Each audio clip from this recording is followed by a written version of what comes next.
We were going to fire nuclear weapons at us. They didn't know. Saddam Hussein obviously had fired chemical weapons in the past.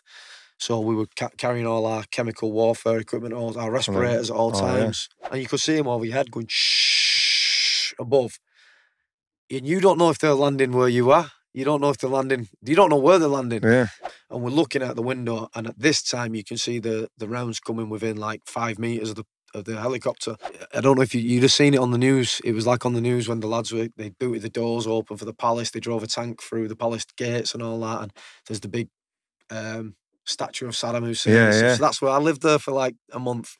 Oh yeah. So I've lived in a palace. Yeah. How was it? Like the first contact? Like when it was literally just 50 cals. It was just 50 cal machine guns, and it was over in minutes. It was just a case of.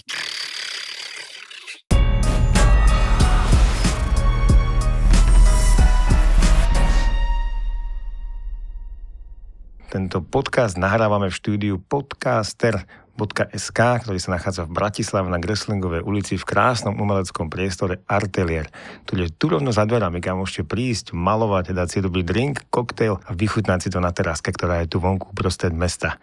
Takže z tohto nádherného miesta vysielame aj ďalšiu epizódu. Vítajte pri sledovaní a počúvaní. Hello everyone, welcome to very first historical episode of Nerudacast in English. I have a very special guest right now. That's why I'll be talking English, because he's from England. Welcome, Martin Stapleton. Thank you very much. Cheers for having me on. Yeah, Martin Stapleton is an ex-Royal Marine soldier. Yeah. Professional MMA fighter, world champion, and right now he is one of the coaches in Octagon Challenge UK versus Ireland. And I want to use this unique opportunity to have you here because in this podcast I had like ex-police officers, ex-SWAT team members, ex-gangsters, like cartel members and spies, like secret agents. But never anyone from like real Marines and these special forces, like from Army, which is super amazing. I'm happy to have you here. I'm going to have to listen to some of your episodes, man. Oh, yeah. Are they in English? They are in Slovak. Subtitles? Yeah. Oh, okay. I can add, subtitles, definitely. So just, I on purpose, I don't want to ask you much about you because I want to ask everything here. So tell me what was your story in Army, like how it started, when you joined the Army? Yeah, so I joined, first thing I need to clear up is we don't call it the Army. Oh, yeah, that's first mistake. We call it the Marines. We not disrespectfully, but we're just really proud that we're Marines, so like we don't associate as being the Army. We are the Marines, you know. Oh, okay, I was thinking like it's like Army and part of Army is Marines. So the Marines is actually part of the Navy. Of the Navy, because we're like the sea soldiers. But really, the way it works is the Marines is kind of just on its own. We just kind of do our own thing, and we crack in our old detail. We just do our own thing. But yeah, so I joined in the year 2000, November 2000. How old are you? I was 17. 17. Yeah. So, and it was for you like, I want to go be Marine, like... Yeah, so I mean, my dad was in the Army, and my dad was always like, growing up, he was my hero, you know. But it wasn't like when I was growing up, I always wanted to be a soldier or anything. But then when I was about 16, one of my best friends, like, you know, when you're like 16 and you don't really know what you're going to do with your life, and I completely fucked up school, you know, I paid no attention to school. I didn't care about that. I got to the end of school and I'm like, fuck, now what am I going to do? And one of my best friends was like, have you ever heard of the Marines? And I was like, no, what is it? And he was like, it's the Army, but on steroids. Look at this. And he like showed me all the magazines and all the crazy stuff they do. And I was like, wow, yeah, I fancy some of that. And that was it. I literally had that conversation, went down to the careers office, got screamed and shouted at by the careers guy. And then I went and did the tests. And it's quite funny as well. Me and one of my best mates that I grew up with, we grew up in the same area. We've got the same birthday. We went down to the recruiting office together. We joined up together. We passed recruit training together, and we went to our first commando unit together. So it was pretty cool because I had like a friend with me through it all, you know. Wayne Shaler. Big up Wayne Shaler. But yeah. That's crazy. Yeah, pretty crazy. And it was that easy that you just apply and... No, it's not easy. It's. I can't remember what the exact numbers are, but you go down and you apply and there's like, you do fitness tests, you do written tests, you do a shit ton of tests, medicals. Then you go down, and it's called a PRMC, which is Potential Royal Marines Course. And you go down for like 4 days to see if you got the aptitude. What is this course like? So it's like 4 days. I think it starts with about 100 people. And by the end of the course, there's like 10 or something left. And it's just 4 days of absolute thrashing. Like, you don't have a clue what you're walking into. You think you're going there to see what the Marines is like, but you're not. They're going down to see what you're like, you know. And you get there, so it's 4 days of just physical test after test after test after test. The way they do it is, so if you were to show this to like a physical training instructor or a PT or something, they'd look at it and say, that's crazy, you can never pass that. But that's the point. It's not about, they're not looking for the fittest people. They're looking for the most physically robust and mentally resilient people. So they just want to see that you can put 100% effort in, you've got a good attitude, and that you can get through no matter what it is. And it's just 4 days of torture, doing assault courses, long distance runs. What was it like? I'm curious. What was that like? First day, for example, you remember? I think the first day is like a confidence test. So they take you down onto it's like called the bottom field assault course. And they have you doing like all the high obstacle challenges where they're like 30 foot up in the air, you know, you walk running along planks like this. And if you show any sort of like, you know, pausing, they'll be like, go again, go again, go again. And a lot of people are just like, I'm done, I'm going. And that's like just the first morning. And that's just to see that you've got the mental aptitude for it. And then from there, they take you around the assault course. And they just beast you. You're down there for about 5 hours, and it's just non-stop. You do like three obstacles, mud crawls for hours, fireman's carries, drags, log carries, 3 more assault obstacles, and you'll just do that for hours on end. And you just, as a 17-year-old, it's like your first experience of that sort of thing. You know, you've been to the gym, you've done pull-ups, you've done, and you think you're fit, and then you do that, and they just crush you. They just crush you. And you do that for hours on end, and then they send you back to your room, and then you get changed, you get your clean clothes back on, and you think, oh, thank God, I'm done. And then they're like, right, 6 miler. And you're like, what? Yeah, come on, 6 mile. Obviously, they set off at a ridiculous pace that you just can't keep up with, and you're trying, and then you finish that. And then after that, they're like, right, we're going to show you around the gym. So then you're in the gym, and they're like, right, gym tests. So it's like rope climb tests, pull-up tests, press-ups, all that sort of stuff. Sprints, bleep test. But you are already super exhausted from the previous thing, right? You're exhausted. And then like the bleep test is one of the last things they do. And it's like, you need to get, I can't remember what the level is, but they're like, you need to get this level or you fail. And you're like, how can I get that level? I'm already exhausted. I've been training for 7 hours. But if you want to do it, you'll do it. You know, that's kind of one of the things they're looking for. They're looking for the guys who've got the mentality for it. And how they were like saying, how you end, like how you finish? What the instructors say? Okay, you are out, or you raise your hand. Okay, I'm done. Yeah, or? both. Yeah. So like as the 4 days goes along, each morning the instructors will like do a roll call, and they'll call a load of names out, and they'll be like, you guys go this side, you guys go that side, and you don't know which side is going home or not. And then they'll come up to you and they'll say, right, you guys are staying, them guys are gone. You'll be like, and you just don't see them again. That's it, they're gone. But also, a lot of people during the tests will just quit. They'll just put their hand up and say, I'm done, I'm gone. What was the worst part of this? On this, I would say the assault course. Because you've got no idea when it's going to finish. You know, you go down there, there's no timings. They don't say like 9 o'clock till 10 o'clock. They just say 9 o'clock. So you're just going until they've had enough, basically. So like later on in my career, I ended up being a PTI, like a physical training instructor. So I was taking the guys through that, and it was so much fun because you could just like pretty much do whatever you wanted. You know, there was certain criteria that you had to do, but around that, it was just like, we'd just have such a laugh. We'd be like, do you think we can get away with doing this? It's pushing the boundary. Fuck it, let's do it. And we just like just, what? Anything, like getting them. So there's like where you do it at Lympstone, there's like a train track. So you'd skip over the train track, and then you're on the estuary. So when the tide's out, the mud's about this deep. So you take them on the mud, and you make them run around in the mud, and it's like this deep, crawling and carrying logs through the mud and stuff like that. And then you send them back to the room in all the muddy gear, and they've got to get it all washed, cleaned and ironed and ready for the next morning and stuff. And it's just messing with their head. They think the day's over. You know, it might be 11 o'clock at night, and you'll be like 6 a.m. back outside, make sure everything is washed, cleaned, ironed, perfect, ready to go. And they're just like, oh, broken. But that's what you're looking for, man. That's what it's about, you know.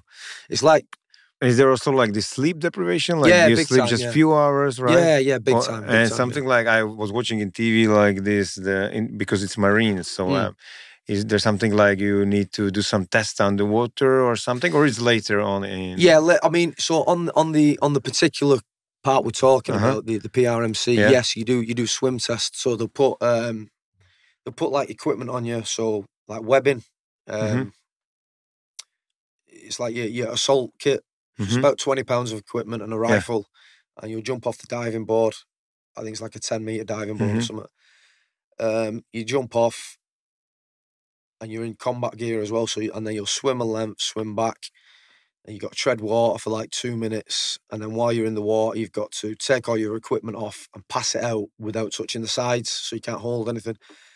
And it doesn't sound that hard, you know, when you speak through, but it is. It's like swimming with all that equipment on, and you feel like you're drowning, and you feel like quite claustrophobic, and you want to grab the side, but if you grab the side, you fail, and you're trying to take the equipment off, and your hands, you're going under the water.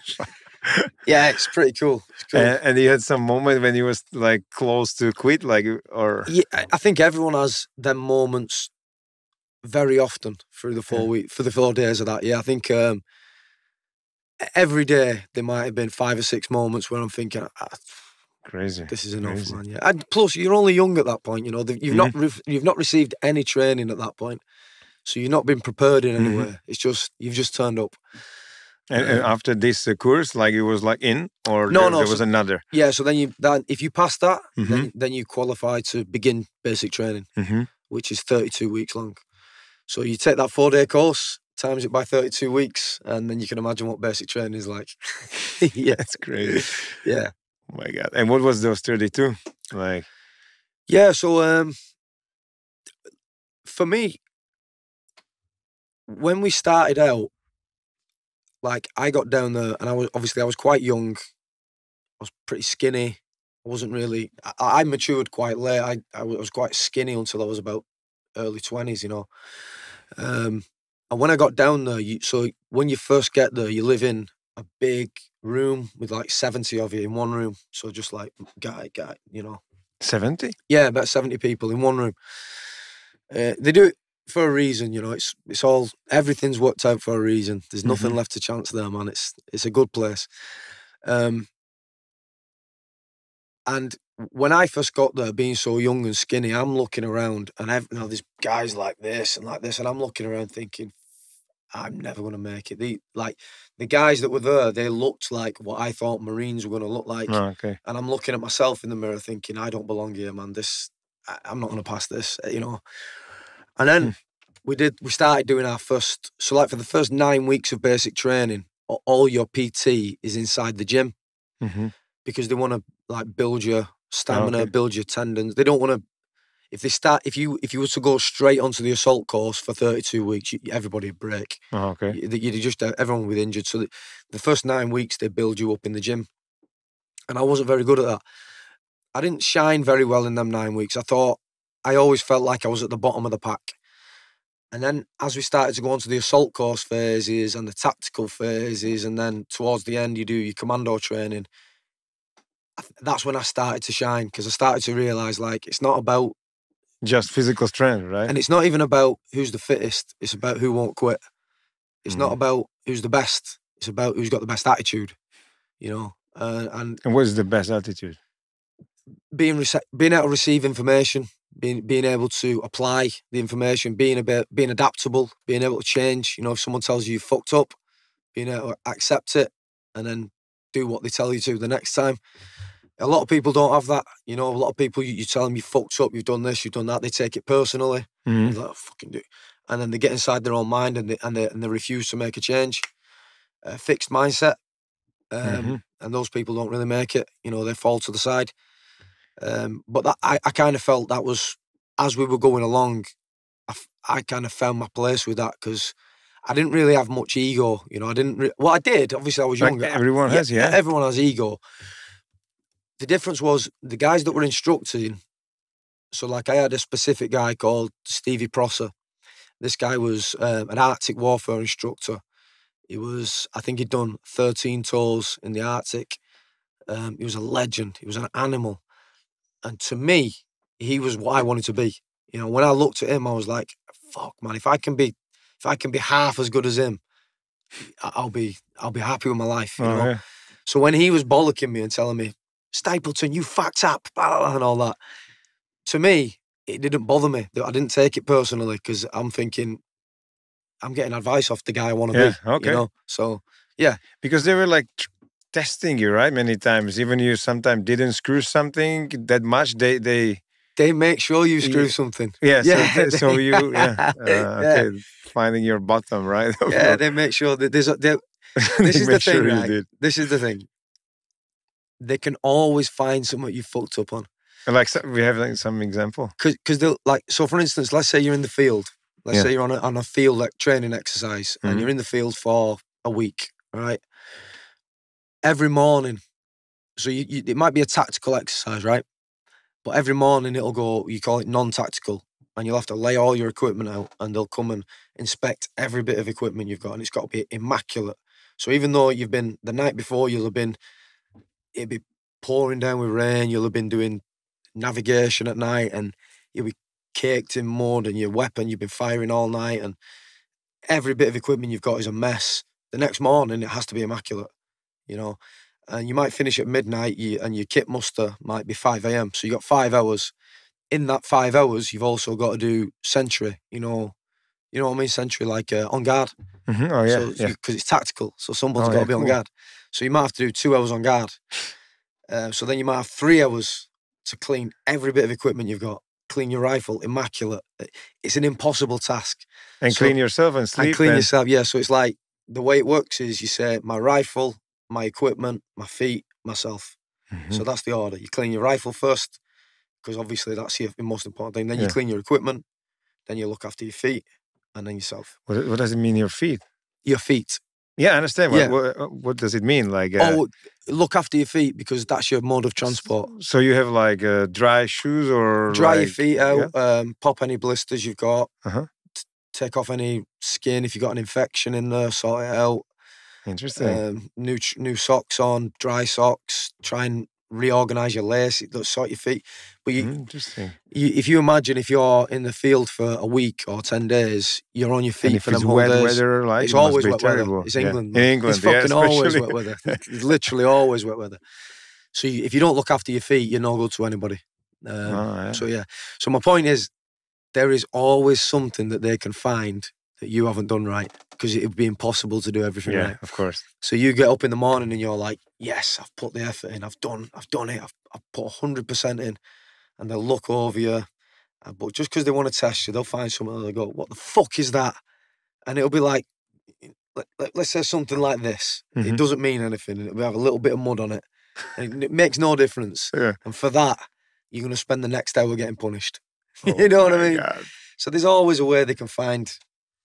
And what was you said there was a assault training? Yeah. What was that? Like, what it was including in this? So after the first 9 weeks of basic training, you move on to for the physical side of training, like the PT wise, you then go on to the assault course. So every day you're down on the assault course. So all your PT is outside then. So whereas before it would have been in the gym, you would have been doing rope climbs in the gym, and it's a nice dry rope. Now you're outside and it's a 30-foot rope, and the winds and the rain's going, and it's this thick and it's piss wet through, and you've got all your assault equipment. So you've got about 30 pounds of equipment on. you've got to climb the ropes, and you've got to do the assault course and fireman's carry. It's all like real functional soldiering fitness. And again, the purpose of it is not to find the fittest man. It's to find the most physically robust and mentally resilient man. Like the complex, right? Yeah, if you were to show that training program to like a sports science guy, he would say, "This is fucking insane." Mm-hmm. But we're insane, you know. That's what you want. You want some soldiers that are willing to do insane shit. You know? Yeah. You want to find the best of the best, right? Yeah. That's the point. I mean, like because at the end, in warfare, you want to be the best. You want to be guys around. You want to be surrounded by people that are willing to go as far as they need to go to achieve the objective. Like really elite, like that. That is how it works. Always, all special forces since they were developed. Yeah. And so that was this assault course, and then. So the final phase of basic training is called the commando training. Oh yeah, what's that?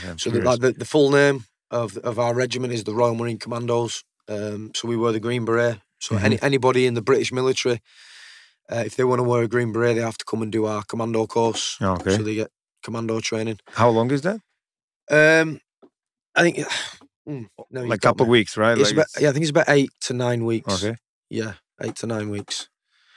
And it's just taking the tactical level of soldiering up to a new level. You take it to a much higher level with the kind of standards you have to have on things like navigation, on marksmanship, on your patrolling. So you do things like reconnaissance patrols, observation posts, ambushes, urban warfare, all that kind of thing. You just do it to a much higher degree, a much higher level.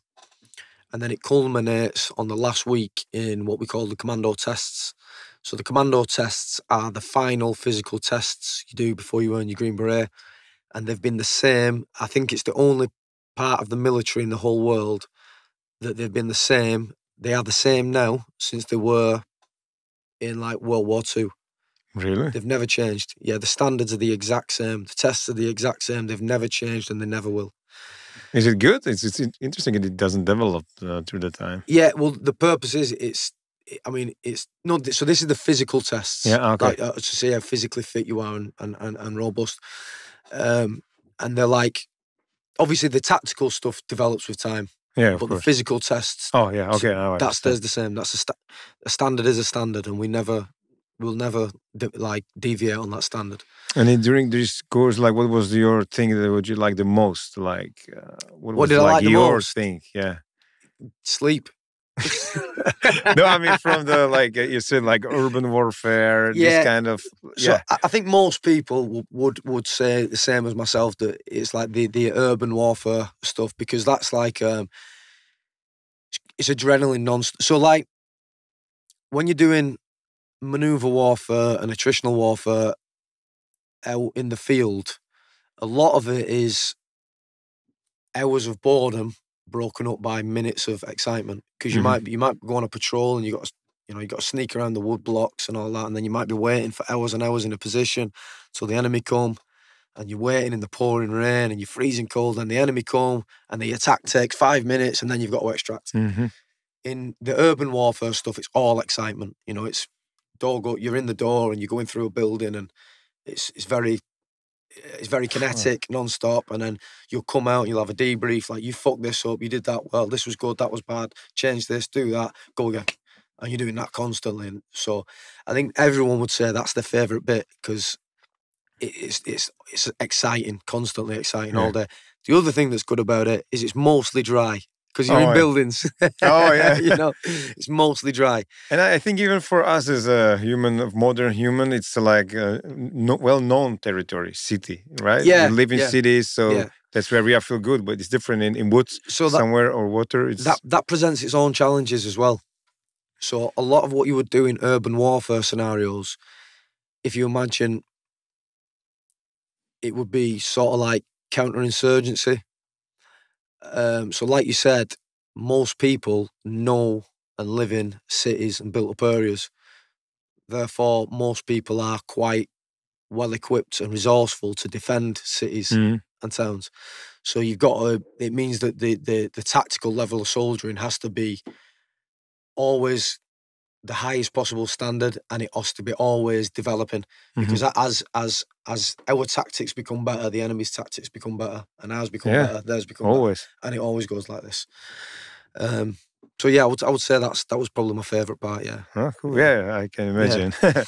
And then it's nice to stay dry. Yeah, especially in England. Oh my God, to do this outdoor stuff like must be crazy. Yeah, and also there was some like training in sea, like because being in sea, it's rough, it's cold. First of all, around the So that's obviously part of the commando phase as well. So in the Marines, our thing is ship to shore. So we'll launch from ship, land on the shore. Assault the beach, depending on what the task is, and then go from there. So you got different elements in that as well. So what happened after this training? You finished all these trainings and everything. Yeah. And what happens to you? So I went to after that. I went to 4-2 Commando. So in the Marines we have 3 commando units. We have 40 Commando, 4-2 Commando, and 4-5 Commando. I went to 4-2 Commando, based in Plymouth. And I spent about 4 years there. And what is this specialized for, this commando? So it's changed now. They specialise now. I'm pretty certain that they're specialised in all the maritime activity. When I was in, all 3 commando units kind of rotated. So one would be on standby for operations. One would be on a certain group of exercises to keep up, like the Arctic skills, the jungle skills, the maritime skills, things like that.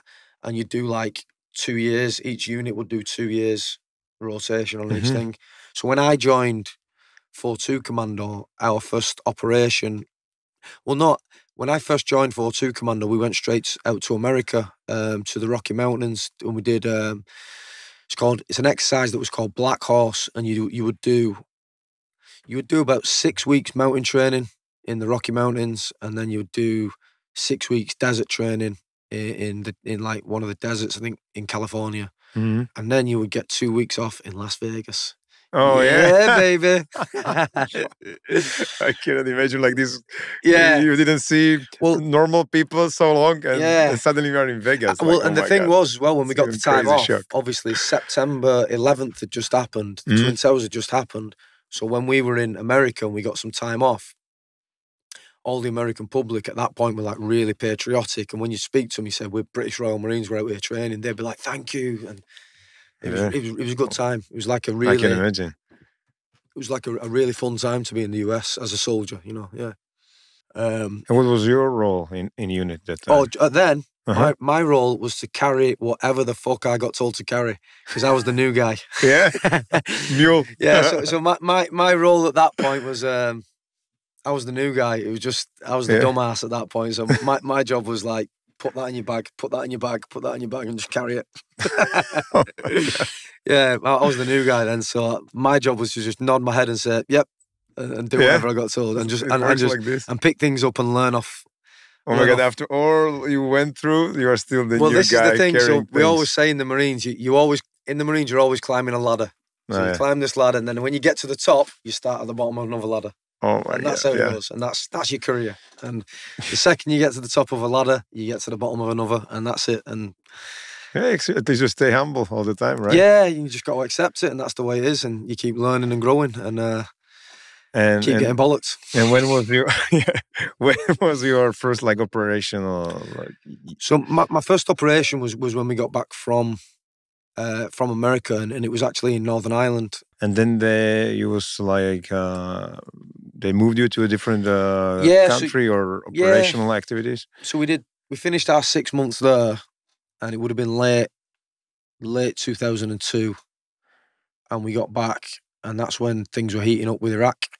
And like pretty much as soon as we got back, it was like straight into a briefing, and it was like, be prepared, something big's coming. We can't say too much, but be prepared. You're going to be a long way for a long time, and it's something that's not happened for a long, long time. And everyone's like, what the fuck? And then we saw it on the news, like that the UK and Iraq were having, and America were having these arguments and politically having these discussions, and it was kind of easy to guess then, I think we're going to Iraq, boys, you know. But, and then how was it like when they came to you, like, okay, we are going? Yeah, so I mean, it went back and forth for quite a while. Like, so we did a lot of pre-deployment training before we actually went to Iraq. We was doing a lot of training for what might happen, because nobody knew what was going to happen. We never knew we were going to go in by land, we were going to go in by helicopter, we were going to go in by air, we were going to go in by vehicle, by foot.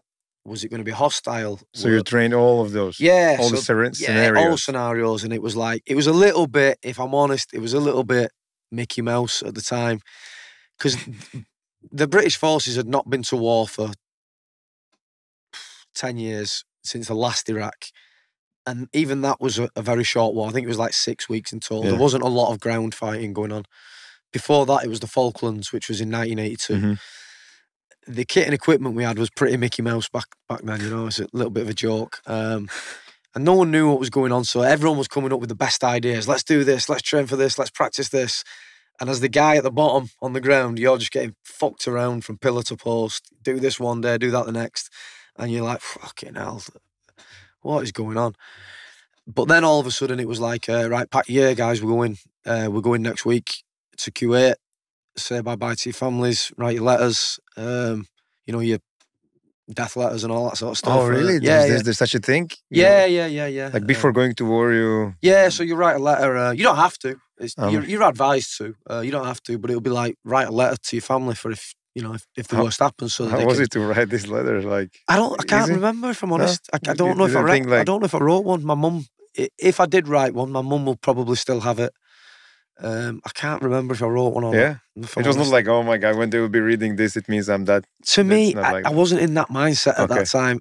At that time, I was excited. Okay. You know, I wasn't thinking about if I die. Like, nobody is. No one's like, nobody's like, oh, if I'm going to, nobody's like that. You wouldn't be a Marine if you were thinking like that. Okay. You're thinking, fuck yeah, let's go, you know.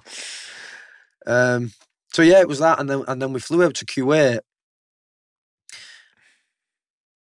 expecting, because it's the military, right? You're expecting military precision, and you're expecting to get out there and there's this big machine waiting for you with briefings, and we're going to do this, and there was nothing. We landed in Kuwait. There was no tents, there was no equipment, there was no food. For the first week, we had to survive on one ration pack per man per day. So you're supposed to have, they're called MREs, meal ready to eat. They're American rations. You're supposed to get 3 per day per man. And we had 1 per man, 1 between 2 men. Oh my God. And 1 boiled egg. And it was because they were not just prepared well, just right? No it was just preparation. Chaos, right? Chaos, man. And there was no tents, there was nothing. We didn't even have desert camouflage. We went out there with green camouflage, and everyone's like, what the, what is going on here? And it was which city? In Kuwait, just in the desert in Kuwait. Okay. Yeah, so they just landed us in the desert, and it was like a case of like, right, you guys build a camp there, you guys build your camp there, and everyone had to build their own camp. And as the time went by, they started providing like big tents, and we'd put a tent up and then another tent, and then in the end, I think we stayed in Kuwait for about 2 months, and by the end of them 2 months, it was like a city. It was like a tent city. Yeah. But yeah, for the first week, it was like literally, oh my God, what are we doing? What are we even doing? And it's like scorching hot. I've never been to the desert before like that. Yeah. I've been to the desert in California, but it's not the same.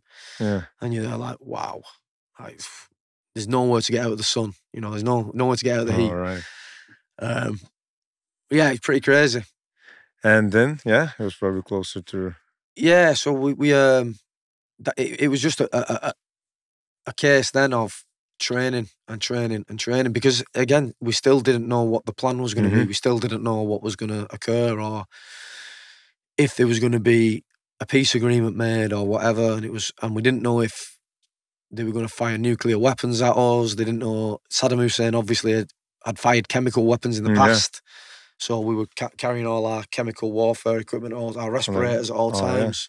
Yeah. Like old school. Oh yeah, all times. Yeah, it was. I've got some pictures. That was the most scary thing. Because there was like real threat. I don't think that nowadays probably it's little chance that this could happen, but that time, especially Saddam Hussein, he used to use them. So, It was terrifying because I can imagine this nerve gas, right? Nerve gas and stuff like that. Because in a ground war, you're trained, you've got your skills, you know how to fire your weapon, you've got your tactics, you've got your team, you know what you're doing. You can handle it, that's what you're trained for. In a chemical war, it's just in the air. What the fuck? You just don't breathe. Don't breathe, see how that goes. So that was the most frightening thing. And what got worse is like, as it got closer and closer and tension was building up, Saddam started firing cruise missiles into Kuwait. Oh. So they were literally coming over at the top of where we were, and they looked like telephone poles. Do you know what I mean? Like lamp posts. Yeah. And you could see them over your head going shh above.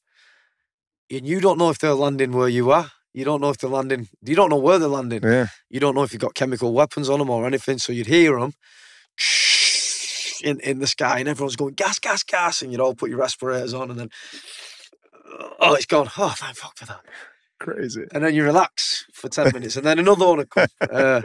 And that went on for that was maybe like the 3 or 4 days before the actual war started.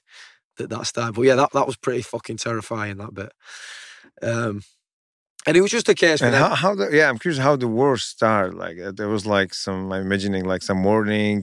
You get an order. Yeah, so it's actually called a warning order. Yeah, so it's called a warning order. So you have an official set of orders, but before that you have a warning order, which is where your commander will say, in 2 hours' time, be prepared to receive a set of orders to go to war. Okay. And that we'd had multiple warning orders and then been stood down. And it felt like it felt a bit Mickey Mouse, because it felt like, is it happening, is it not? Is it happening, is it not? And then I remember the one particular night, our colonel came into the tent that we were staying in, like early hours of the morning. The lights are off, and then he knocked all the lights on, and everyone's like, what? And he's gone, lads, get up, get your kit ready, be prepared to receive a set of orders. We're going into Iraq. And everyone's like, oh, you could just tell the way he said it. Like the colonel would never come in, you know. He was like, yeah, it's fucking on now. It's on.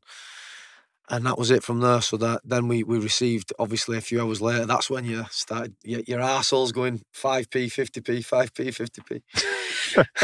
50p. Peanut, coconut. And that's when things got real then.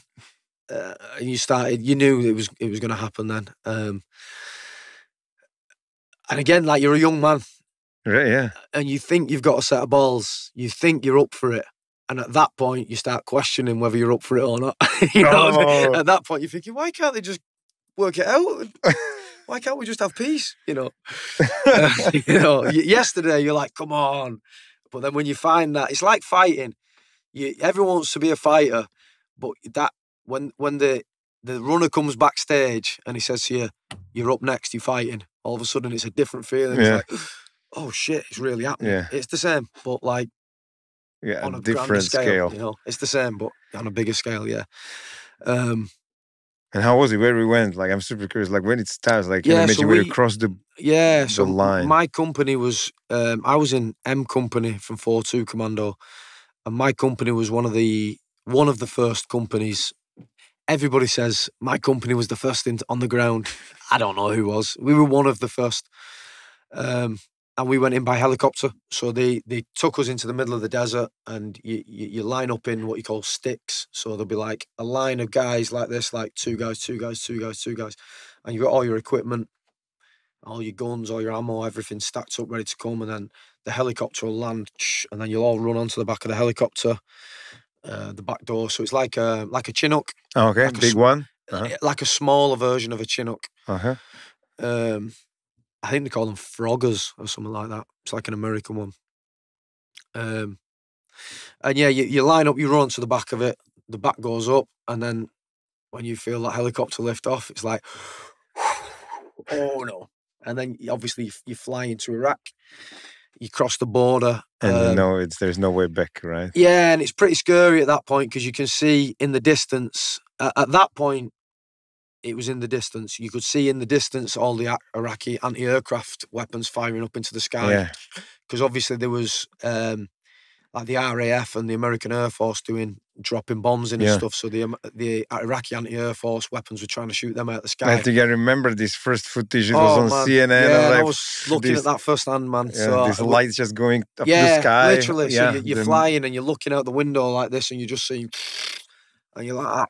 And those guys down there trying to kill you, right? Yeah, and that's another one. It's like the chemical warfare thing. It's like when you're in a helicopter, you can't fight back. You know, all my skills that I've trained for the last however many years means zero until we land, you know. Oh, yeah. So, he was watching out the window, so he already saw it. Yeah, you see. At that point, it was quite far away in the distance, though. So, it was scary, but like later on, we flew into Basra a few days later. Same thing, helicopters.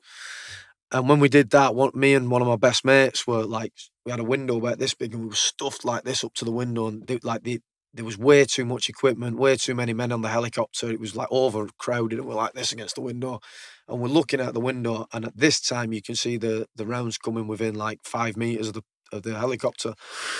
And that was probably the most scared I've ever been in my life. Yeah. I'd say that was the most fear I've ever experienced. Especially helicopters, they cannot glide if the engine stops or something. Just helicopters, terrible thing. Pack it up, lads, you're going home. Yeah. And sorry, so first deployment, I'm super curious about it. Like, so you were flying to the city? No, so to begin with, we flew into what was called the Al-Faw Peninsula. So the Iraqi army had a big mechanized brigade, tanks and mechanized infantry. So the intelligence was that the mechanized infantry was going to do a counterattack. So my unit, our job, we were anti-tank specialists. Oh, okay. So our job was to put in a blocking ambush for when these tanks come through. And like when you're training for that in the UK and you're practicing, it's all well and good in practice, like. But when you're doing it for real... But sorry, you're just infantry that time because just helicopter leave you there. Yeah. And you're supposed to destroy the tanks, right? Yeah, exactly, yeah. Okay. So that's what I mean. Like, in theory, that's all cool. Okay. And when you're training for it, it's all good. But when you land there and you're actually faced with that situation that you're going to have tanks coming towards you and you've got nothing apart from your body armour and this little missile, now you're thinking... I'm not sure anti-tanks is a good choice, you know, because you're starting to think like, fuck. Like when you're training for it, you're all like proud. You call it being a tanky. I'm a tanky anti-tanker. It's like, proud of it because it's a hard job, you know. But when you're doing it in practice and you get there and there's a real threat of tanks coming towards you, you're starting to think, fuck, I don't know, this is a good idea. I think the aeroplanes should do this and we should fuck off, you know. But it is what it is, you know. That's what they chose, and luckily for us, I think there was 1 or 2 armoured vehicles came towards the position, but they didn't get as far as my unit. The unit 40 Commando they had like a major offensive, and they had like a massive battle with them, and they took out a couple of tanks. So they actually won. They actually did what I was scared of doing. And they did it. So you landed and on some certain area, and this was your job to destroy the tanks? Yeah, it's called the Al-Faw Peninsula, and it was pretty mad. So what Saddam Hussein had done is he'd flooded the oil fields, so all the oil refineries, he'd flooded the area, so it was hard to operate in, so you couldn't drive vehicles over it, and then set it on fire. So there's like massive fires going on in the first moments of war. Yeah. It was a tactical decision. Because he knew if we were going in mobile on vehicles or by foot, if he flooded the area with the oil, it'd be difficult to walk or drive in. And if he set it on fire, you know, it's not good. So the area was like that. How this looks like when the helicopter leave you there? So it was it was already this area flooded with oil? Yeah, so the whole area wasn't fully submerged. It was like there would be, let's say the Al-Faw, I don't know the scale, I'm guessing, but let's say it was like 50 kilometers by 50 kilometers, there'd be patches within it that were like oil fields and burning. And then there'd be areas within that were just still desert. And obviously we landed in the desert bit for obvious reasons. And you can breathe like in all those you fires, can breathe, like but there's like big clouds of smoke above you. And obviously the clouds of smoke stopped the aircraft from being able to operate as effectively. So it was a smart move. Quite a clever move on his part, but obviously his country paid badly for it in the years later because that they can't grow crops in that land anymore. They obviously lost all that oil. Yeah. And what was the time? It was early morning, or? Yeah, so we flew like, I think it was like first light. So we we crossed the border like first light, like really early hours of the morning. Yeah. And then what happened next? Like when was your first So we were there for contact? So we were there for on that position for maybe 3 or 4 days. And again, like I was saying earlier, it's like hours and hours of boredom broken up by minutes of excitement. So you're there but you can't switch off, because you never know when that excitement's going to happen. So you'd be sat there, and I'd be, my nickname's 50 cal, because I was a 50 cal gunner. So I'd be sat there manning the 50 cal, waiting for stuff to happen for hours on end, and you got to be switched on and alert. And then nothing really happened there for us because the unit ahead of us, 40 Commando, they kind of took the brunt of everything. And they were Marines as well, so they did a fucking good job. Smashed the enemy. And then we flew from there into Basra, and that's when I was saying about the helicopter where it was getting close. So we flew then into Basra, and we landed. Where did we land? I can't remember where we landed initially, but we ended up in Basra Palace. So I don't know if you'd have seen it on the news. It was like on the news when the lads they booted the doors open for the palace. They drove a tank through the palace gates and all that. And there's the big statue of Saddam Hussein. So that's where I lived there for like a month. So I've lived in a palace. Real palace, Oh, really? So he was like one of the first to enter the palace? Yeah, like our company grouping was like straight in there, and we stayed in the palace for about a month or so. And there was some some defense, or it was they'd leave it empty? Yeah, so it was like they'd left the palace empty, but there were small pockets of the Iraqi military doing like insurgency operations, so like trying to hold up, but they weren't equipped, skilled enough. And they didn't have the manpower because so many of them had deserted. Yeah, I think about 80% of the military just took their uniforms off and said, "Nah, fuck that," and run. Yeah, and ran. So the ones that did stay and tried to fight in Basra were small pockets, kind of like guerrilla warfare tactics. And we only had one actual contact there. Our company unit only had one contact there. And that was right outside Basra Hospital, believe it or not. And that was some guys turning up with AK-47s, like to attack. I think they were attacking the security guards at the hospital for helping the British military. I'm pretty sure that's what. Obviously, you don't really know. You just get you get the order like coming over the net. What's going on? And what was the order that time? Well, it was just like it's called a contact report. So you'll hear it over the net that someone's in contact in such a area and they need help or whatever. Okay. And that was it. So there was like I'm pretty sure that's why they attacked. I think the guys turned up in this vehicle to attack the security of the hospital for helping the British military, something along them lines. And the guys opened up on them with the 50 cals and everything, and that was it. And that was the only contact that happened there. But how was it? Like the first contact, like when it was literally just 50 cals. It was just 50 cal machine guns, and it was over in minutes. It was just a case of,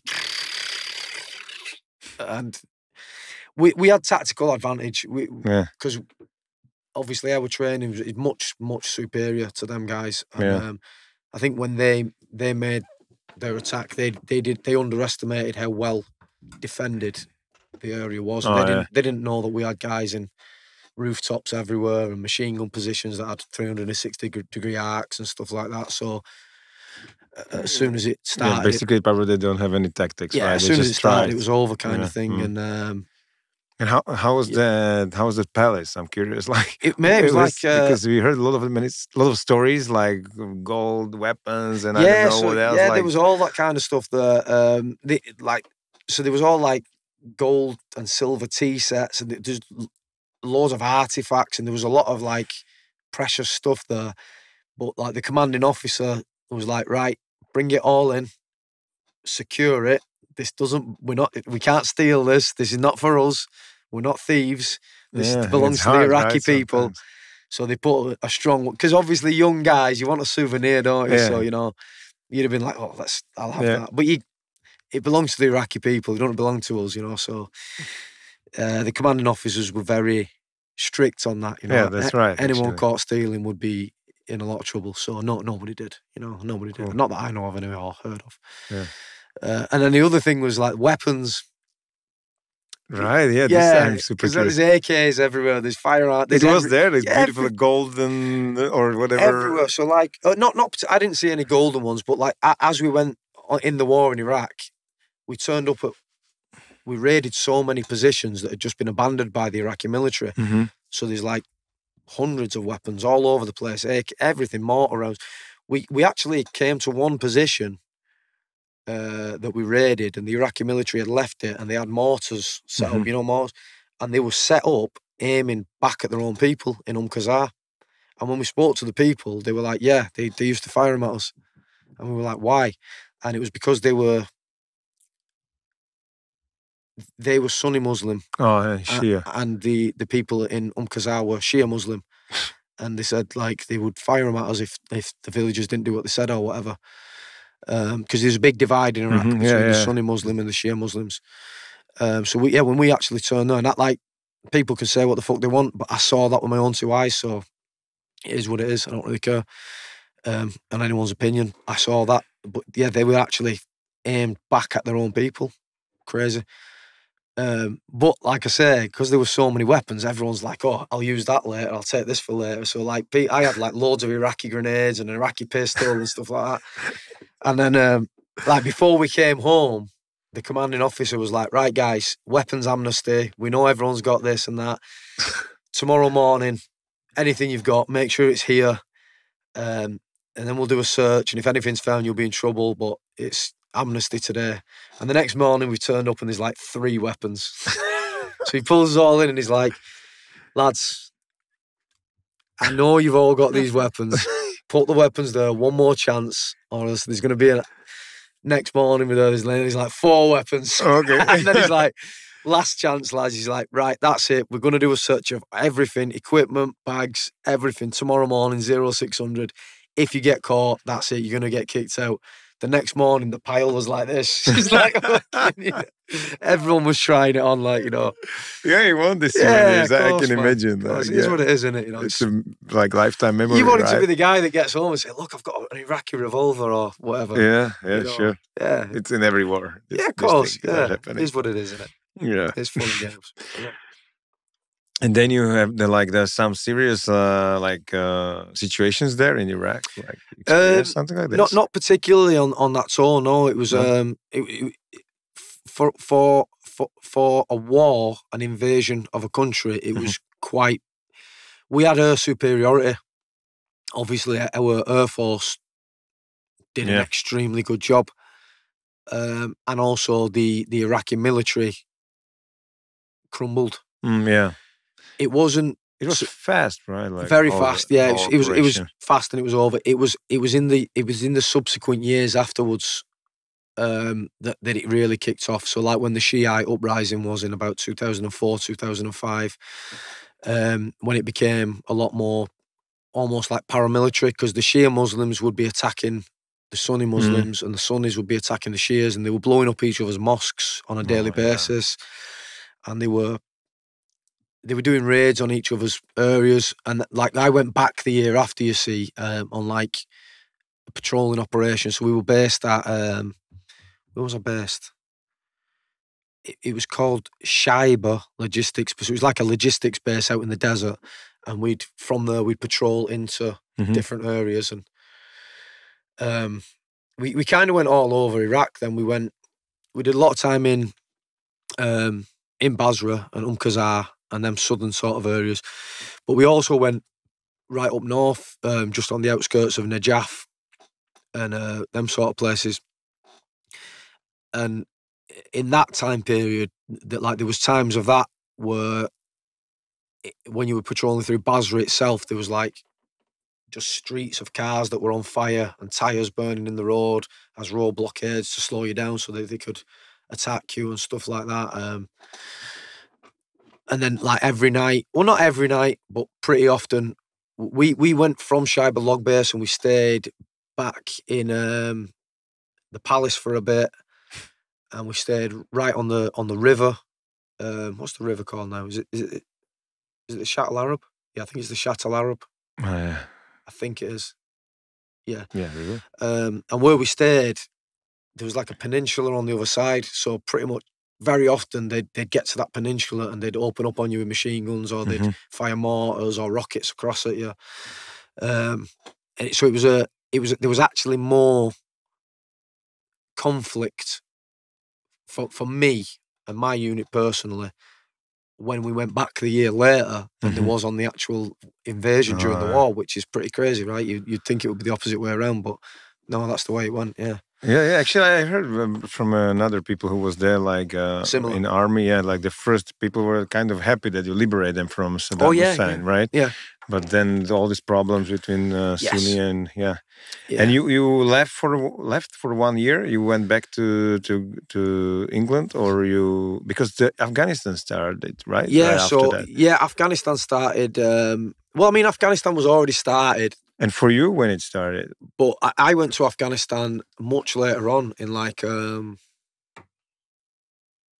2010. Oh, 2010. Yeah, 2010. Yeah, much later on. Yeah. And was it why they need you there? It was what was the? Was it different? When you went there, because then the conflict already was running a couple of years. Afghanistan was a different thing altogether from Iraq. Right? Totally so different. Before you go in 2010, you knew that this will be different? Yeah, so the war in Afghanistan started really heating up from about 2005-ish onwards. Yeah. And 2005, 2006, 2007, the Marines were out there constantly. It was there was always a unit out there. And then one would come back and want to go, and want to come back, want to go, want to come back. And it was going like this non-stop.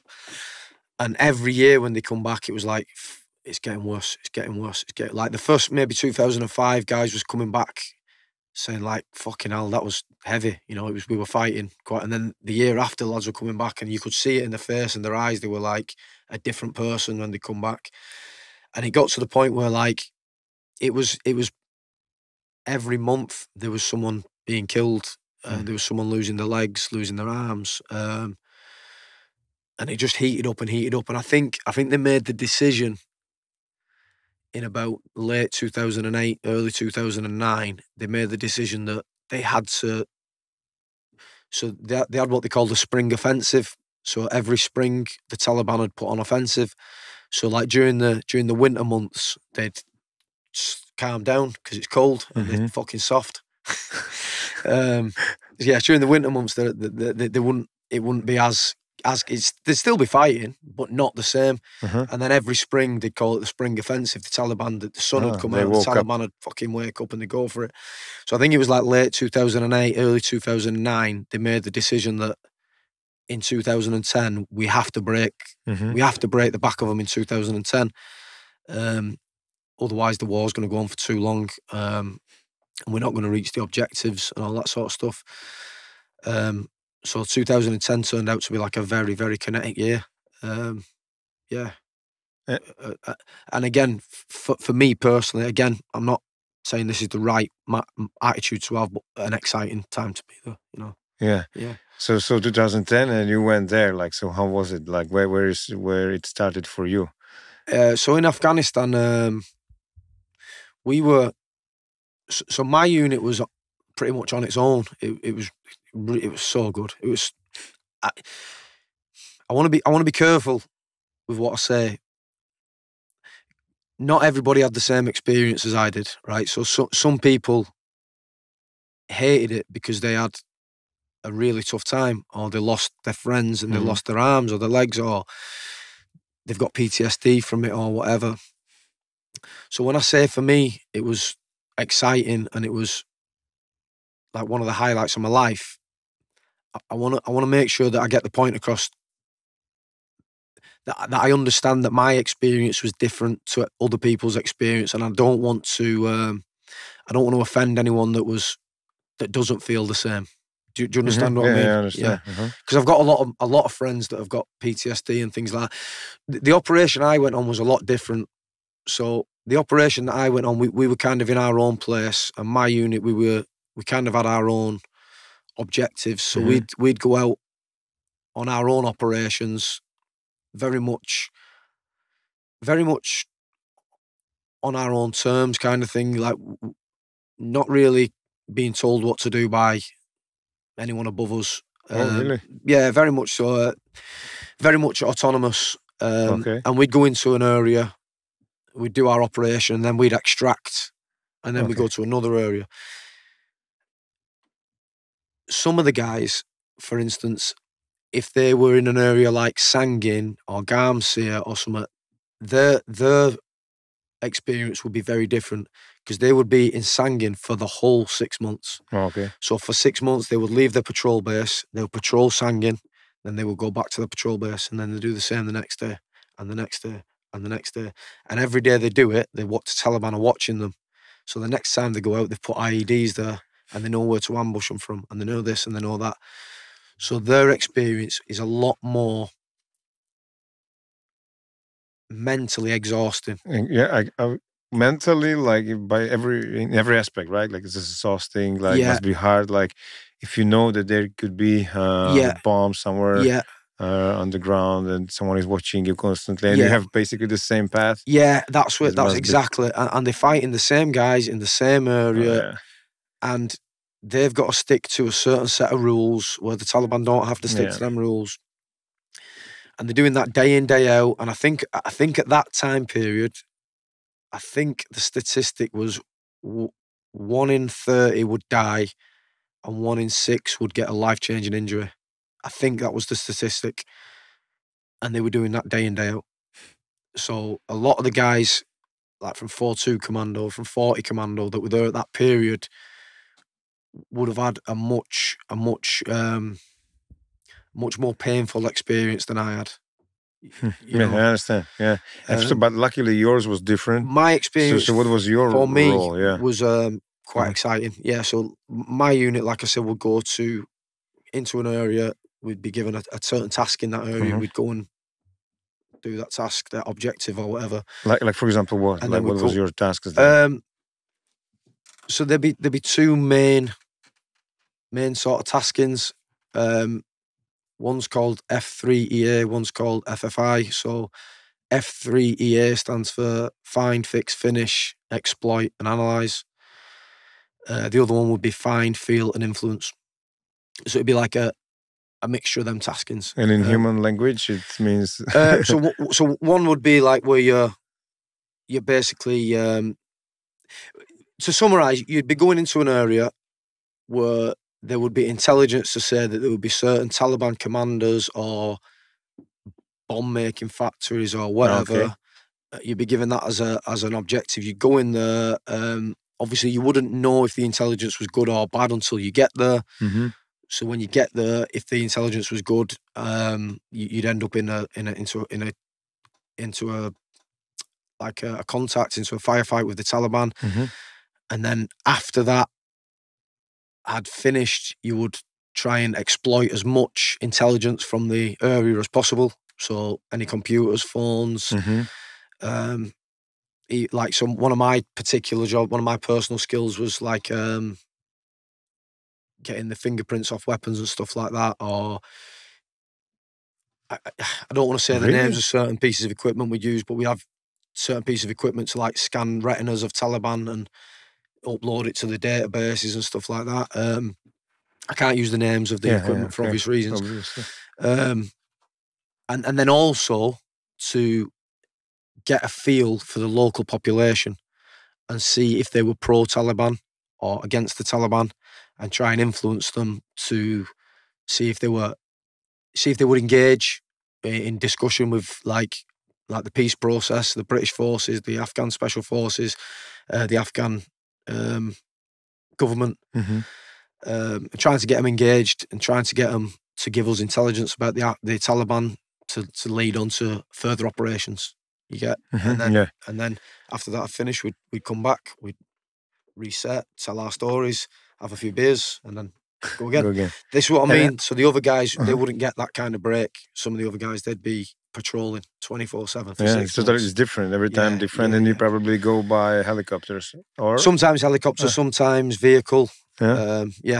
Mainly helicopter or vehicle, and then but if we're in vehicle, generally you'd go a certain amount of the way in vehicle, and then you'd leave them behind in the desert, and then you'd go by foot. On foot. Yeah. And you remember some interesting tasks you need to... I mean, every day was interesting. Literally every day. Some of them, so you can imagine how does it look like, for example? Yeah, I mean, so every day is different. Sometimes you'll go into an area that you're expecting a lot of hostility, and nothing will happen. Right. You'll get there, and all the intelligence you've been told, you'll get there, and they're actually quite pro, and they're like quite friendly, and they're happy for you to be there and stuff like that. Other times it'll be the opposite. Other times you'll be going to an area that you think's going to be quite friendly, and it turns out to be fucking hostile, and you're getting rounds like shot at you, and you're under contact the whole time, you know. So every day is every experience. And do you have any like a specific situation, for example? Yeah, I mean, when you have like hard contact with the enemy. Yeah, I mean, quite often really. So, I mean, one of the particular ones that comes to mind is one that my wife's actually got me a big picture, a painting of it on my wall for me, where we kind of done a really long patrol to this area, and like everyone's exhausted, because on the patrol what you got to remember as well, you're kind of village hopping, so you're going, that's a desert, and then there's village, and say you've got to get to this end down here, you can't just walk through the desert because they're going to see you, and you're an open target, so you go from this village to this village to this village, and as you're going, you're up and down onto rooftops and stuff like that, and down in ditches, and then you'll send one grouping off this way, so it looks like you're moving that way, and then they'll stop and you'll all move around this way, and then they'll come back and catch you. You know, so you're doing like deception tactics, so like the Taliban don't know where you're coming from. So 1 minute there might be 6 of you move out, like 2 groups of 6, then you might break up into 3 teams of 4. You know, so you're always so it's exhausting. You know, it's really exhausting. It sounds really exhausting. Just one village, it sounds crazy exactly. To go through. One village, like by the time you get to the back end of it, you can just be like, you're exhausted. You've got 70 odd pounds on your back. You've got your armour. It's hot. The particular one I'm talking about. So we've like done a really long patrol like that, and we've kind of got towards the place where we're going, the target where we're going, and we've started getting incoming fire. Now, what the Taliban will do is they'll do like almost like warning shots. So when you're patrolling in, they'll just fire. They won't open up fully. They're just trying to slow you down. So they know you're moving here. So they'll just start one shot, and then 2 minutes later, one shot, and all they're doing is trying to slow you down, so that by the time you get there, they've had time to manoeuvre to where they need to be. And they're doing this, and they're putting the shots across. And I'm still 26, 27 or something at that time. I think, 27 maybe. Quite aggressive, quite young guy. I've got my guys like believed in me. I was a good commander. They believed in me. And my like boss, not really he is my boss, but he's like my mate. That's the kind of relationship you have. A guy called Al. And I'm like, Al, fuck these. Let's get in there. We need to fucking push on, get in there, smash them. And Al's like saying to me, mate, we can't control what goes, because I'm saying to him, we need to get in that village before they've set anything up for us.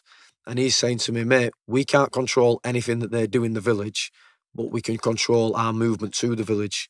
So we're going to do it slowly and tactically, and we're going to get this. And I'm obviously at that time thinking, dickhead. Yeah, because I knew he was right. You know what I mean? I'm thinking, fucking dick, just want to get in there. I knew he was, I knew he was right. But anyway. So yeah, as we're moving in towards the village, obviously we start getting more and more incoming rounds. And as we get closer, the heavier it gets. And part of our job was to mentor the Afghan Special Forces, like a unit that was called the ATF. I think it was called the Afghan Territorial Force, something like, or Afghan Task Force. And they were hit and miss. Like some days, some of them were really good people, really good, strong, brave, fierce. Others were, I wouldn't let them clean my car, So it was a weird thing. So at this point, I remember like a lot of them were scared, and like the few that were good, I was getting them together saying, get your lads together, get them fucking motivated, let's get going. And they're going, no, they're lying down like, no, we're not getting up, we don't want to move. But eventually, yeah, you know what I mean? You don't want this. And to me, that's like giving these guys more time. And by the time we get there, we've got like, we get to where we want to be, and there's like, I think it's like 3 big buildings like lined out, and we're just taking incoming fire from all these buildings, and we're pretty much pinned down at that point. So like the guys are returning fire, and it's going back and forth. But we're pretty pinned down at this point because the village is behind the buildings. Mm-hmm. So these guys have got resupply routes coming from to ammunition, everything. Yeah, exactly. Yeah. So then a couple of us decide that we're gonna fuck off back this way, do a dogleg round, come back up like a riverbed up here. So we've kind of like done like almost like a triangle. So we've got a vantage point from the side. So by the time we've got round there, we can now see the supply routes, and we can now see that they're coming in on mopeds and dropping ammunition and stuff like that. So we've got the perfect counter ambush now. I've actually got. In fact, I can't say that. But yeah, so we've been able to launch a counter ambush then from that position and put some rounds down and stop the guys that were doing the resupplies. Yeah, we've managed to stop them doing what they were trying to do. And then our guys at the other side have got on the net that they can now push forward. So they've gone from being stuck down in this position to now being able to assault the buildings. Yeah. And then we've gone firm on that position because I think this was like 17 hours in total, like from moving, and it's fucking scorching, man. And 17 hours, you're talking 10 litres of water. So we've got no water left. So now you're in drinking puddle water and trying to clean it or boil it and put iodine in it and stuff like that. We've gone firm on the position and everyone's exhausted, and we've put our sentries up, and everyone's, Jesus, that was hectic and blah blah. And we're trying to cool down and all that. And then again, the Taliban have opened up on us, and me and my guy Al that I was telling you about, at that point we were literally on the roof together at that point, and it just opened up, and the building that we were on the roof of, the front of the building took all the fire, and we're looking over the front like this, and it's just like, we get like, fucking hell, get off. So we've got off there then, and then we didn't get back involved. Then the other guys, like, I'm not getting back up on that roof, not at that point. So the other guys like put all the fire down and like dealt with the enemy. And then about 40 minutes later, I've gone for a piss around the front. So I've gone for a piss, and I'm having a piss at the side of this building, and then we've got contacted again, and they're hitting the wall where I'm having a piss. So I've like ran back in, and it's gone off again. They went after you. Yeah, it was crazy, and then it's gone off again, and then we've finally like really relaxed. Not relaxed, but we've got a hold on the position, and we've got sentries up again, and my mate Adie's like I've got a picture of Adie. He's laid down against this tree like that, and he's gone like, and Adie was like, how do I say? He was like the daddy of the troop. He like held us all together. He was the guy. He was like the wise guy. Me and him were like, we did everything together. Like we were anti-tanks together. We went to Iraq together, Norway, everything. But he was a lot more experienced than me. He'd been to Afghanistan a few times before. He'd been in quite a lot of dirty situations. And he's like laid up against the tree and he's gone, right, I'm going to get my head down, lads, I'm going to sleep. And he's gone to sleep like that. And then again, all of a sudden, all hell's broke loose. And it's just, because this is what they would do. They'd go out and it's all kicked off again. And this has gone on for about an hour now this time. It's like, and it's just back and forth, back and forth. And after about an hour, it stopped. And everyone's like, whoa, you know, helmets, took your kit off. And we're like, Jesus Christ. And everyone's like lighting a cigarette and telling stories. What the fuck, this happened? You know, everyone's like telling their little stories. And we've gone back into the middle of the compound and Eddie's still asleep against the tree. And he's still there. And there's twigs and trees and branches all over him where the rounds have been coming through the tree. Oh my God. And they've knocked all the branches out and they're on him. And he's asleep like that. And I've like, we're all kicked him. We're like, Eddie, have you slept through that? And he's like, slept through what? And we're like, what the fuck? I've actually got a picture of him asleep like that with and the branches this piece and of twigs. wood. Yeah, fucking amazing. My God. But you know, things like that, again, things like that are things that you'll remember forever, you know. They're like, yeah, sure. And how is it like, I mean, I cannot imagine this, like, again, like we talk, like for us, like guys, like men, it's something that you always thinking about it, how it is to be under some like real heavy fire. And what's that like? How is this feeling? You need to think about yourself, your teammates, and you need to keep the tactics and yeah, keep the clear mind to be able to fight back. And so, how is that like? Number one, yeah, I would say that by that point we were so well trained that it's a cliche, but your training just kicks in. You got to trust the training. You got to trust the process. You got to trust yourself to apply the training. You got to trust the team around you to apply the training. And we were so close as a team. Like my guys, we were so close, man. That I knew if I said to the next guy, do X, Y, and Z, he would do X, Y, and Z plus A, B, and C, and D, E, and F. He would never cut a corner. If I asked him to do something, he would go over and above, and I would do the same for him. But how is the situation when we are recovering and there are bullets flying? Yeah, so I'm trying to like describe that because of those things, because your training's so good, and because we're like being Marines, we've been in combat since 2003, you know, and we've been in them situations over and over again. You don't really have time to be scared. You know, you don't really. It's not like something happens and then you're like, oh shit, fuck, I'm scared. You just respond, you know. Yeah, I believe it. Like you just respond, and then afterwards, the adrenaline, like George today, but afterwards the adrenaline, he felt sick and stuff. So it's afterwards the adrenaline kicks in. And you're like, fuck, did you see that? Did you see that? Fucking hell, man. It's like that, but at the time you don't have the luxury of being scared. Because if you're scared, you'll crumble. You know, you just respond. And it's a trained thing, and that's why the Marines are so big on mindset. You know, that's. I think there's some switch in our brains if it's your duty. Yeah. And you are there because I have a not similar but kind of experience. Like I used to be a bouncer, like a couple of years, and normally I'm avoiding conflicts. I don't like that people fight. Like it's not my thing. And of course I'm trying to like tell people don't do that or something. But I don't like the fight on the street that much. It's not a nice thing.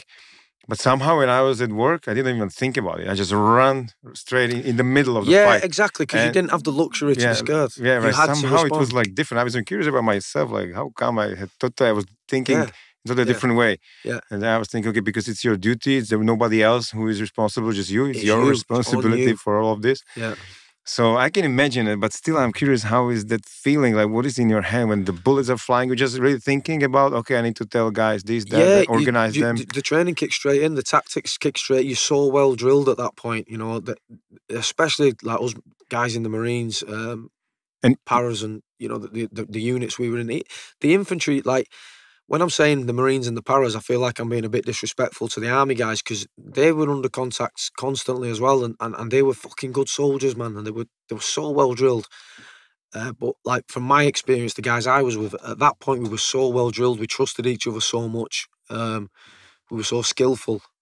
We were excellent. You know, I can actually remember, like, you know, when I was saying. When I was a recruit, I was like looked up to guys like Stevie Prosser, where I wanted to be I looked at him and I thought, he's a professional. He's a fucking, he's got his shit squared away. He's all over it. I can remember literally one patrol where we finished the patrol, and it was like, again, quite a hard patrol like that.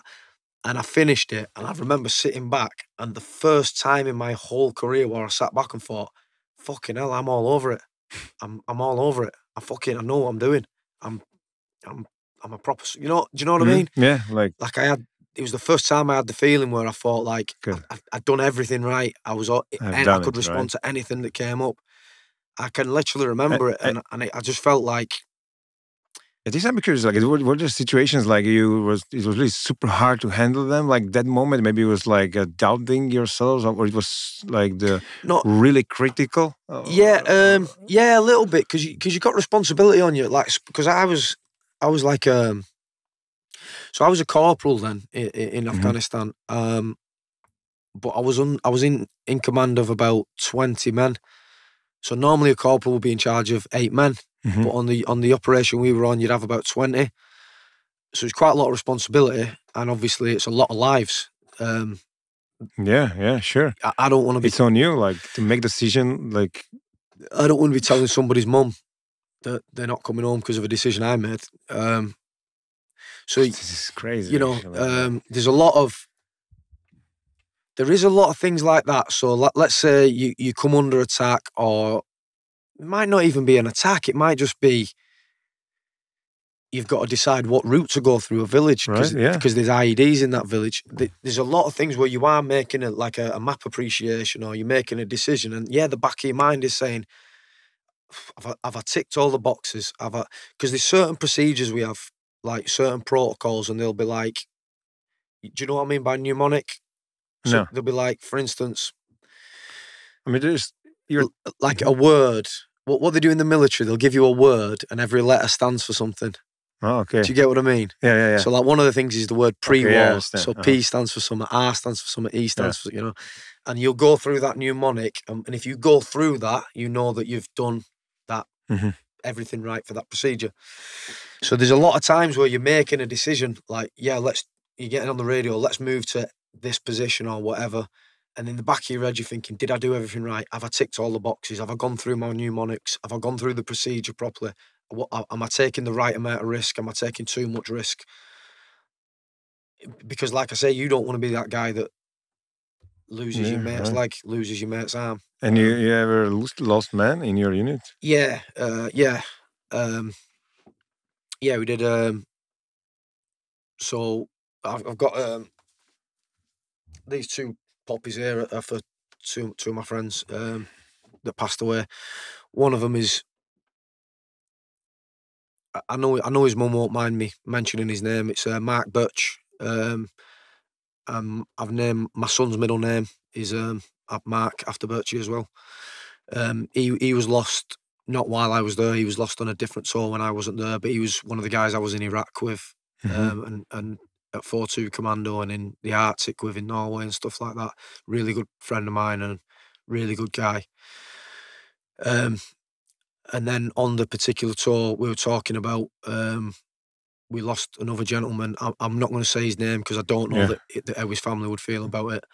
But yeah, he was lost in an IED. We were driving back to a US camp, like a US, you call it a COP. What does COP stand for? I think it's like Combat Operation Post or something like that. It's a small post? Yeah, it's like a small post, but if it's a US one, it's still got Subway sandwiches and McDonald's and shit. And if it's a British one, you got like fucking nothing. If it's an American one, you got McDonald's and shit. It's like, how'd you do that? But yeah, we were driving there through the desert, and the night before there'd been a brownout, which means a big sandstorm. Oh, okay. Where you can't see more than like 10 meters because of the sand. They call it a brownout because it's like, imagine it in the Arctic, you call it a whiteout. Yeah. In the desert, you call it a brownout.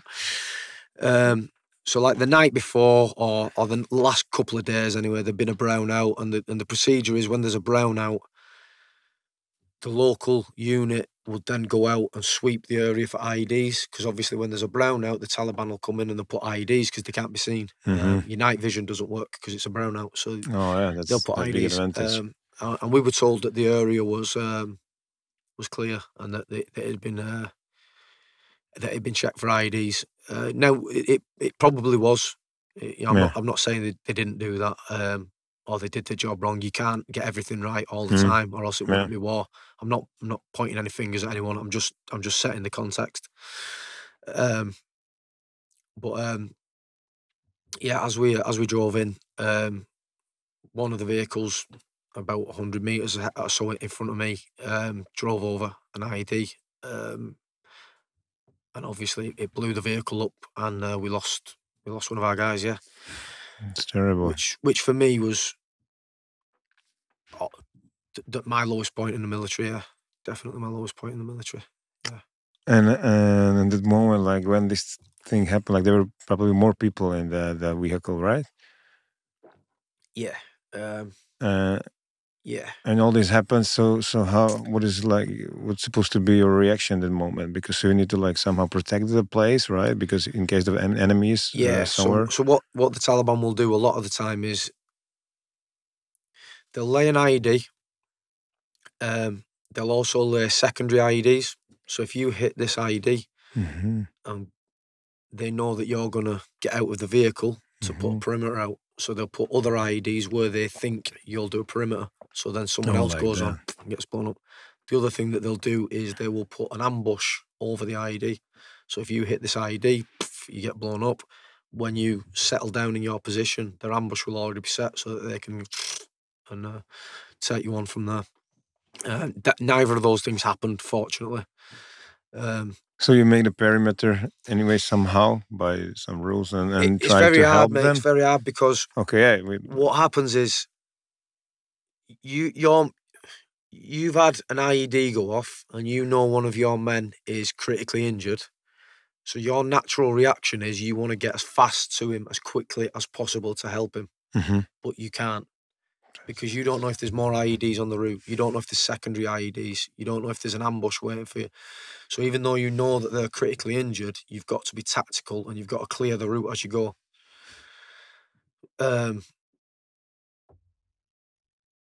So that it's like, again, the guy that was commanding us, who I mentioned earlier, for him at that point, it's a very, very difficult situation because he's got he knows that one of his guys that he's in command of is on the verge of losing his life. And two, he knows that if he doesn't, so he's got that emotional response. And two, he knows that if he doesn't dictate the situation correctly, he might end up with 2 or 3 or 4 people in that same situation. So while he's obviously heartbroken and in a very difficult emotional place for the guy that's already injured, he has to slow down the guys that could potentially be injured and take control of the situation. So which he did a fucking, you know who you are, brother. You did a fucking amazing job. He knows who he is. He's the best guy I've ever worked with. I fucking love him to bits. Which he did an amazing job of, yeah. And he took command of the situation, controlled the whole situation professionally, like he would, because he's a professional. And there was no further injuries. And then you've got the thing of calling in a helicopter to Kazivac, because obviously you've got to get the helicopter to Kazivac, your injured soldier. And then you've got other things like they'll put mines out, the downdraft of a helicopter. Obviously, as a helicopter propeller comes in, the downdraft creates pressure on the floor, and that can set off further IEDs, which has happened on more than one occasion. So you've got to take that into account. And then there's also the extraction. So the Taliban know that after something like that has happened, these guys are not stupid. They know that after that has happened, you're going to have a big adrenaline dump and everyone's going to be a bit like this. So they know that the aftermath is also a good time to attack you. Like all these things obviously happened before. That's why. Yeah, exactly. Those, right? They watch. and then they adopt their tactics, and then you adopt yours, and then they adopt theirs, and that's how it goes. And in this particular situation, so the helicopter came? Yeah, it came in, not luckily, it wasn't luck. It was, it was skill. But fortunately, I'd say that nothing further happened from that, and we went into the cop that we were heading towards. And again, a lesson for me though, because again, as soon as we got in the cop, again, my ego and my young mind, even though I was an experienced soldier, my young mind was like, as soon as we got ill, I'm like, Al, let's get the fuck back out there and let's just go and find someone and fucking make them pay. And I was like, shut the fuck up, man. That's not how it works. That's not what we're here to do. That's not going to solve anything. We go and do some stupid shit like that now and we'll end up with someone else dead. And I'm like, yeah, I know, you're right. But that's what I want to... Do you get what I mean? To swallow these emotions and everything. You want revenge, of course, right? And again... And you are trained, you are equipped to do the revenge. And if... but it don't work like that, because even if you went looking, you won't find. I understand. I mean, I understand your strong will to do something with it. You want to, And again, and Al that I keep mentioning, he's like a fucking, we call him granddad. Yeah, I know, I understand. But he's like a dad to me, because again, he's just like that to me, looks me non-emotionally in the face while I'm talking and goes, and how do you... Shut the fuck up, mate. Tells me. And I'm like, yeah, all right. And how it affects the unit? Situation like this, next day you should go somewhere, going by vehicles, and you have it in your mind, right? Yeah. It's a kind of trauma for sure. How you recover from the situation? So or they put you off? It's two things. It's obviously you've got a lot of trauma for the guy that's injured at that point. By the next day, we obviously knew that he lost his life as well. So you got a lot of trauma for him and for the loss, and also for the lads that were in the vehicle, and the lads that had to go and I don't know how to say it respectfully, that had to go and deal with him. Oh, yeah. Yeah. So you got a lot of trauma for them and everything that happened, but then at the same time, you can't take that trauma into the next patrol, because then likelihood is that something will happen. I'm a big believer that what you focus on, you get. I think you believe in that sort of stuff as well, because you're such a successful guy. If you focus on this might happen, that might happen, likelihood is fucking will happen. Yeah. So you got to go straight back to your training. You got to go straight back to being focused on what can I do to prevent that happening. What can I do to be proactive instead of reactive, at the same time as juggling that trauma.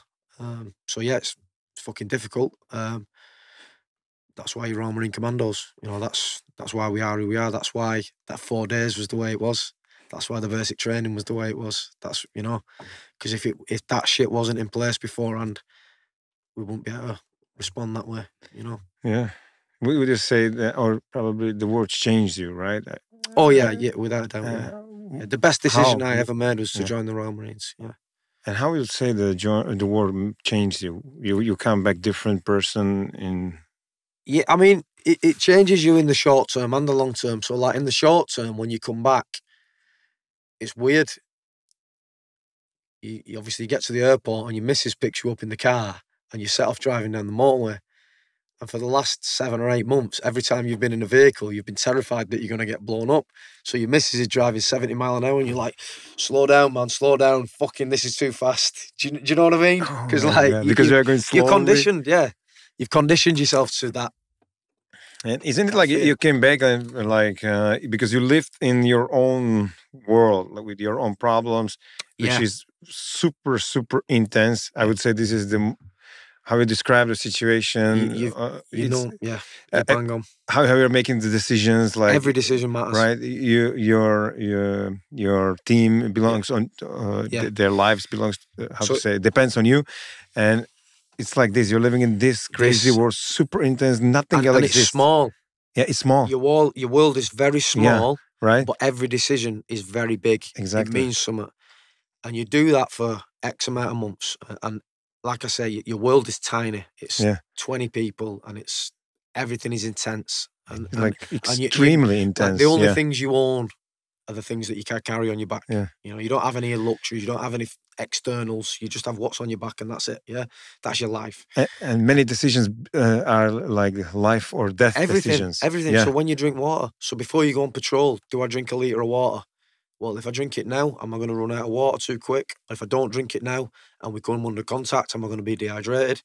Every little decision means something. It's like fucking, they all culminate. And then all of a sudden you come home and the world's massive again.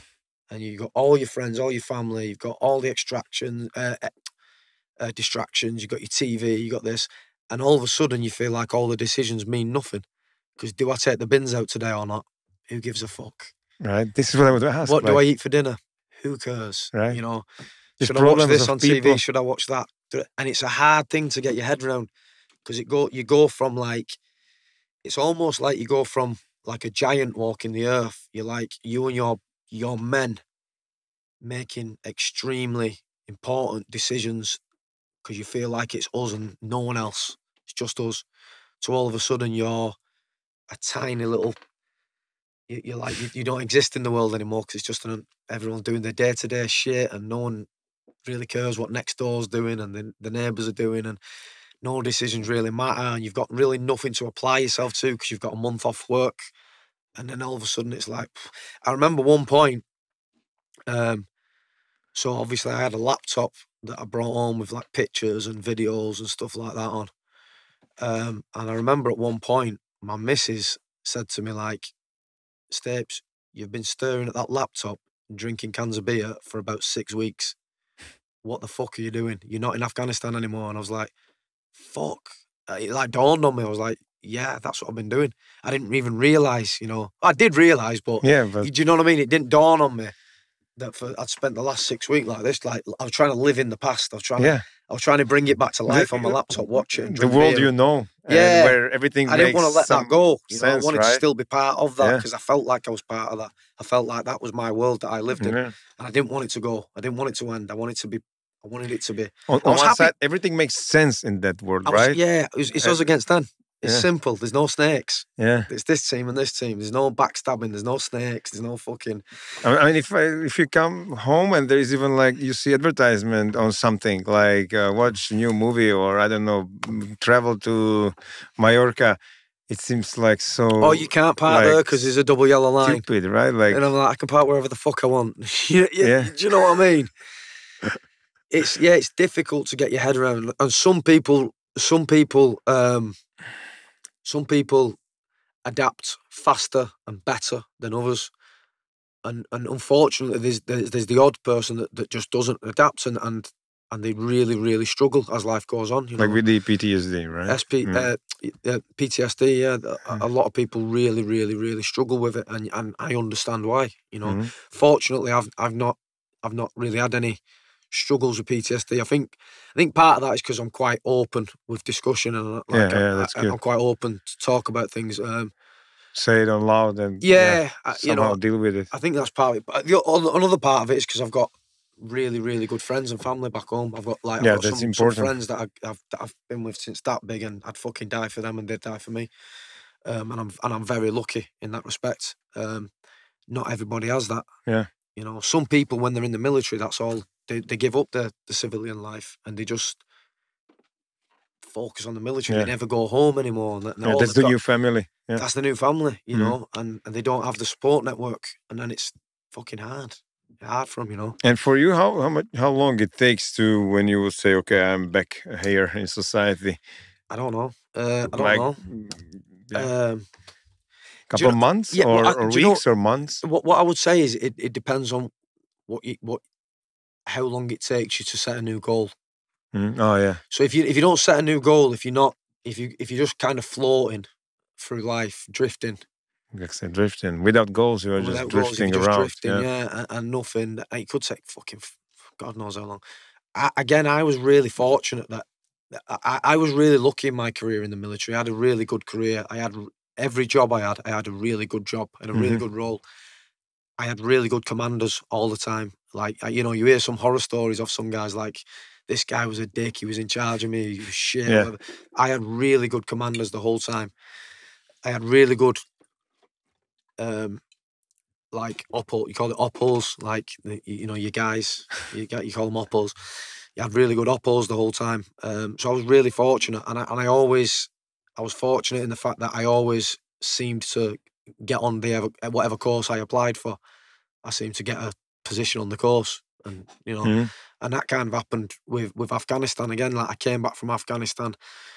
We had a little bit of downtime, a little bit of time off, and then I was straight on a parachute course. And it was like, fucking hell, excellent. Yeah, brilliant. okay. You know, new goal. Yeah. So that kind of takes your focus away again. Yeah, if they would just leave you at home. Yeah. And then that finished, and I got another course, and this and that, and it just kept. I was just really fortunate that it seems to happen like that. It maybe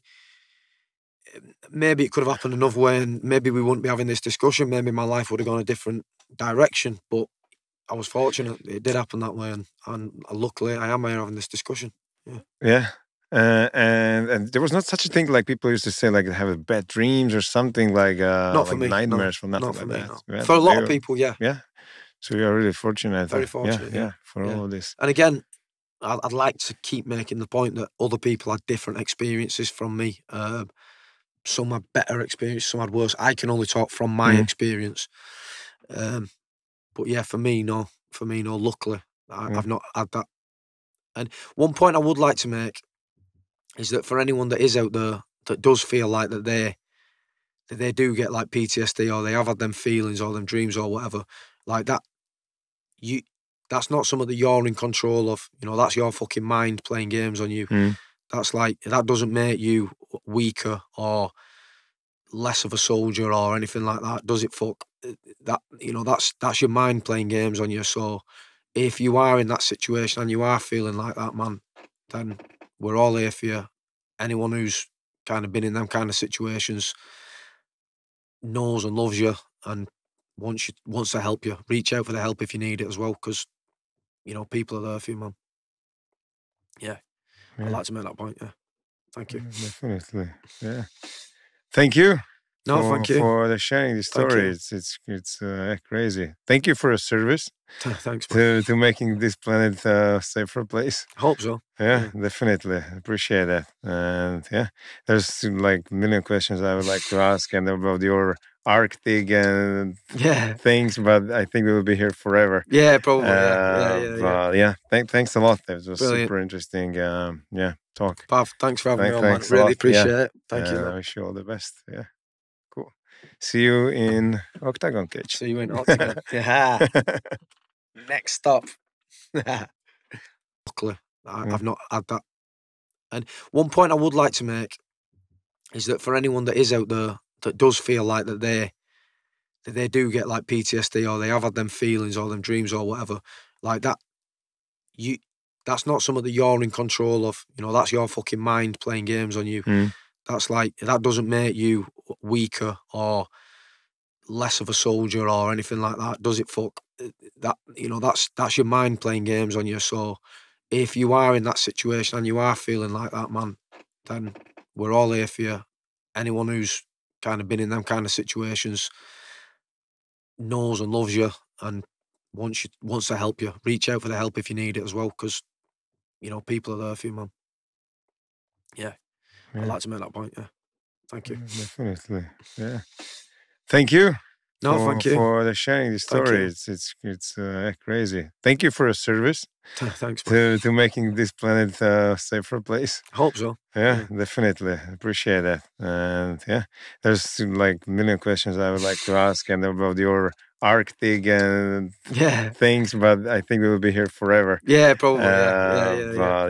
Thanks a lot. It was Brilliant. Super interesting. Talk. Pav, thanks for having me on, man. Thanks a Really lot. appreciate it. Thank you. I wish you all the best. Yeah. Cool. See you in Octagon Cage. See you in Octagon. Yeah.